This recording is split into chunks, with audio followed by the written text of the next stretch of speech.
श्री स्वामी समर्थ. 10 जुलै 2025 या दिवशी गुरुपौर्णिमा आहे. या दिवशी स्वामींना गुरुपद कसे द्यायचे?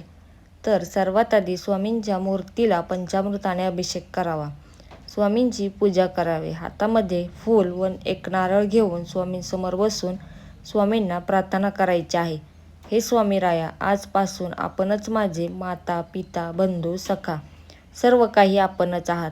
आपणच माझे गुरु आहात. मला आपला शिष्य बनवून आपणच माझे गुरु व्हावे. माझा सर्वार्थाने सांभाळ करावा. हातातील नारळ व फूल स्वामींसमोर ठेवून स्वामींना त्रिवार मुजरा करावा. स्वामींना गुरुपद दिल्यानंतर स्वामींची सेवा म्हणून श्री स्वामी समर्थ या मंत्राचा 11 माळी जप करायचा आहे आणि श्री स्वामी चरित्र सारामृत या ग्रंथाचे रोज 1 ते 3 अध्याय वाचायचे आहेत. 1 वेळा तारक मंत्र म्हणायचा आहे. श्री स्वामी समर्थ महाराजांविषयी असेच नवनवीन व्हिडिओ पाहण्यासाठी आपल्या चॅनलला सबस्क्राईब करायला विसरू नका. श्री स्वामी समर्थ. जय जय स्वामी समर्थ.